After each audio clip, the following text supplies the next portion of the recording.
இன்னைக்கு டின்னருக்கு சக்கரவள்ளி கிழங்குல தான் வந்து சப்பாத்தி செஞ்சுருந்தேன். அது எப்படி செய்யலான்னு பார்க்கலாம் வாங்க. ஒரு பெரிய சைஸ் கிழங்க எடுத்து அதை வந்து நல்லா மசிச்சுக்கலாம் தோலை நீக்கிட்டு. நான் வந்து கோதுமை மாவு 4 கப்பு வந்து சேர்த்துருக்கேன். இதுக்கு வந்துட்டு நம்ம இப்போ மசிச்சு வச்சுருக்க அந்த கிழங்கையும் வந்து சேர்த்துக்கலாம். இதில் வந்து சில்லி ஃப்ளேக்ஸ் வந்து சேர்த்துருக்கேன். சில்லி ஃப்ளேக்ஸ் உங்ககிட்ட இல்லை அப்படின்னா வரமிளகாயை 1 2 மிக்சியில் அடித்து சேர்த்துக்கோங்க. கொத்தமல்லி தலையை நல்லா நைஸாக வந்து கட் பண்ணிவிட்டு இதில் வந்து சேர்த்துக்கோங்க.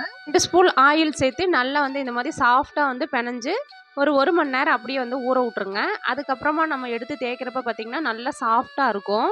அங்கே நம்மகிட்ட இருக்குது அப்படின்னு சொல்லிட்டு நிறையா போட்டோம் அப்படின்னா தேய்க்கிறதுக்கு வராது. இப்போ வந்து நம்ம சப்பாத்தி வந்து தேய்ச்சிக்கலாம். நம்ம எப்பயும் சப்பாத்தி தேய்ப்போம் இல்லைங்களா, அதே மாதிரி தான் நல்லா வந்து இந்த சப்பாத்தி நல்லா சாஃப்டாக இருக்கும். காலையில் போட்டிங்க அப்படின்னாலும் சாயந்தரம் வரைக்குமே இந்த சப்பாத்தி வந்து அவ்வளோ சாஃப்டாக இருக்கும். கூட chicken gravy, egg gravy, vegetable kurma இதெல்லாம் வந்து வச்சு சாப்பிட்றப்ப செம்ம டேஸ்ட்டாக இருக்கும். வந்து இதை பிச்சு காமிச்சிருக்கேன் பாருங்கள், அவ்வளோ சாஃப்டாக இருக்குன்ட்டு. இதை வந்து நீங்களும் ட்ரை பண்ணி பாருங்கள்.